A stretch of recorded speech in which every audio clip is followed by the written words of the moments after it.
où est-ce que j'en suis en ce moment. En vérité, j'ai avancé au ralenti.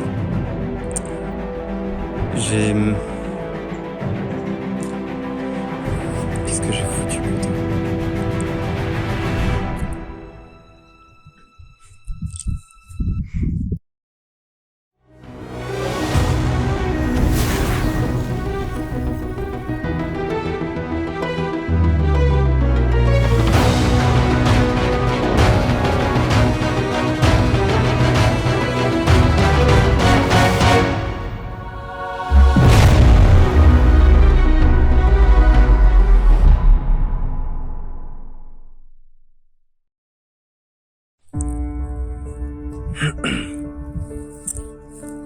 Vous savez, quand vous faites un projet ou quoi que ce soit qui demande beaucoup de temps et beaucoup d'investissement, je pense que la chose la plus importante, c'est d'avoir un pourquoi qui soit suffisamment puissant. Parce qu'en fait, si on a un pourquoi qui est la raison de notre projet qui est suffisamment puissant, et ben quand on va affronter les obstacles, des échecs, des erreurs, des galères, des difficultés, et ben on aura la force en nous pour braver tout ça. Et aujourd'hui, je voulais vous parler du pourquoi de mes projets, parce que c'est quand même des projets qui sont, faut se l'avouer, très ambitieux, surtout quand on est tout seul pour le début. Un livre, un film d'animation, un jeu vidéo, c'est vrai, ça demande des équipes, et je le sais. Mais bon, bref, je vais pas retourner sur ce sujet. Vous connaissez le topo, je vais finir par trouver du monde avec moi. En fait, je pense que mon pourquoi, c'est ce qui m'anime le plus sur cette terre, dans cette vie. Le pourquoi, en fait, c'est... En fait, quel est le but dans tout ça? Pourquoi je fais tout ça?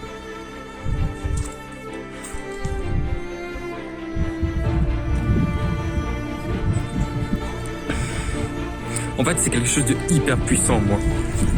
Et quelque chose que j'aimerais faire dans ce monde. J'aimerais vraiment impacter le monde. Je sais, ça peut paraître hyper prétentieux.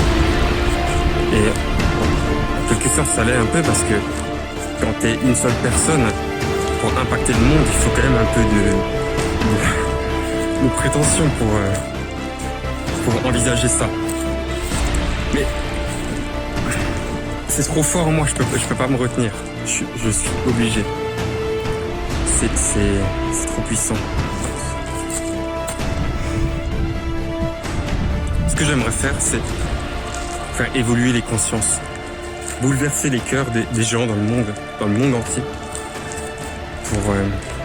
pour élever les esprits. En fait, je pense que dans ce monde, ça manque beaucoup d'amour, de tolérance, de pardon, de bienveillance, de tellement de valeurs. Et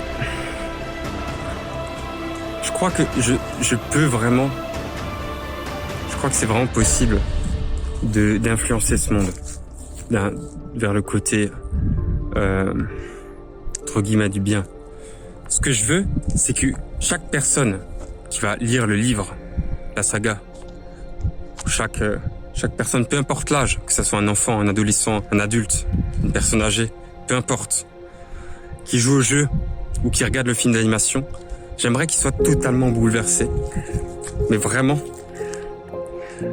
et que après avoir joué, vu ou lu, ou même les trois, qu'il y a vraiment un temps de remise en question et de réflexion profonde et intense sur tout, sur la vie, sur son comportement, sur sa perspective et surtout sur son rapport avec les autres. Parce que je pense que dans ce monde, il y a trop d'injustice, il y a trop de mal. Je veux pas... comment on dit ça? Je veux pas mettre de religion là-dedans, mais je pense que... En fait, je veux juste être une lumière pour le monde. Je veux que quand je vais partir de cette terre, quand je vais mourir, Je veux que j'aille laisser une trace qui influence vers le bien des millions ou même des milliards de personnes. Bon, le truc c'est que ça demande une quantité de travail colossale, je sais. Et ça demande des risques, des échecs, beaucoup d'échecs. Mais si on part mauvais perdant dès le début, on va jamais y arriver. Je vais jamais y arriver si je pars comme ça. On est tous au courant, dans ce monde, il y a beaucoup d'épreuves, il y a beaucoup de difficultés, de souffrances, d'obstacles, de choses qui sont dures. Et certaines personnes réagissent de la bonne manière, mais d'autres changent. Mais d'autres personnes changent vers le mal. Je veux dire, si tu fermes ton cœur ou si tu deviens aigri, si tu deviens méchant, tu vas participer à rendre le monde moins bon. Et je pense que on a chacun le pouvoir sur cette terre de rendre le monde meilleur. Je sais qu'il y a tellement de choses, vraiment, il y a tellement de choses horribles, tellement de choses mauvaises dans ce monde, mais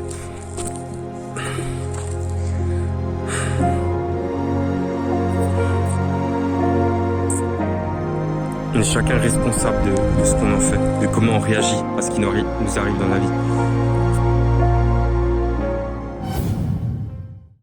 J'ai un petit peu commencé à... J'ai créé un spritz qui est un arbre qui sera présent sur une map. Et j'ai essayé de l'animer. Mais c'est un petit peu compliqué. Enfin, je vais pas rentrer dans les détails. Vous voyez ce qui se passe là sur la vidéo en accéléré. Et je suis en train d'avoir l'objectif. Je suis avec l'objectif de créer une première map qui va servir vraiment d'exemple de la direction artistique que j'envisage. Même si j'ai pas encore atteint le niveau d'art que j'aimerais, parce que il y a tellement de choses que j'aimerais matérialiser, des environnements, des personnages, des créatures, etc. Mais quand j'essaie de les faire, de les dessiner, de les comment on dit ça, vu que c'est avec une tablette graphique, c'est pas quand j'essaie de les peindre numériquement, on va dire, j'arrive jamais à vraiment retranscrire ce que j'ai dans mon esprit. C'est difficile quand même. Ça demande vraiment des années de pratique et d'apprentissage et de persévérance. Donc pour l'instant, c'est pas très grave. Le tout est que j'aille quand même quelque chose, un prototype à présenter. Donc la map évolue au fur et à mesure du temps, tranquillement. Pour ce qui concerne du film d'animation, j'ai décidé en fait de d'abord commencer à faire des micro-métrages. J'appelle même pas ça des mini-métrages parce qu'en fait c'est encore plus petit qu'un mini-métrage. En gros, j'aimerais faire des petites animations qui durent même pas 30 secondes où je me filme dans la vraie vie et j'incruste l'animation du personnage, le petit personnage que j'ai nommé Boo. Et j'ai essayé de faire des trucs un petit peu avec de l'humour. Et j'ai posté ça sur les réseaux sociaux. Ça me sert. En fait, l'objectif, c'est de m'entraîner à animer, de découvrir un petit peu l'animation. Et en même temps, ça fait une pierre deux coups, ça fait de la communication sur les réseaux sociaux. Ensuite, l'étape suivante, ce sera de faire le court-métrage. Et ça prendra des mois de travail tout seul. Qu'est-ce que je voulais dire ? Mine de rien, ça fait mal au bras au bout d'un moment de tenir le téléphone comme ça. Ah oui, j'ai commencé aussi à apprendre avec un livre qui s'appelle Technique d'animation de Richard Williams. C'est le créateur de Roger Rabbit. Et il explique bien dans son bouquin des anecdotes avec Disney et tout, les premiers animateurs, les premiers mecs qui ont animé. C'est super intéressant.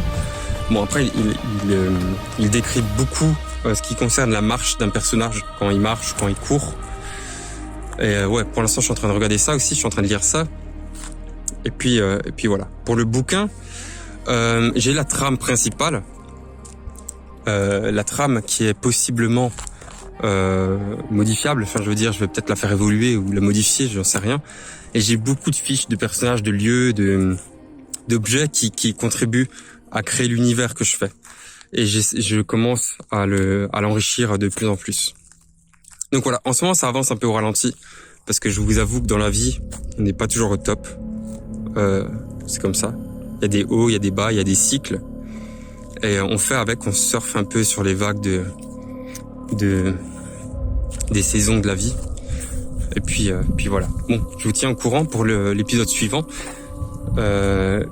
J'ai décidé de faire des épisodes qui me prendront moins de travail parce que je pense pas que c'est nécessaire de passer des heures sur la série Anima. Ouais, sur la série Anima, je pense pas que ça sert pas à grand chose de perdre trop de temps là-dessus. Donc voilà. Je vous dis à l'épisode 3 et puis à la prochaine. Ciao.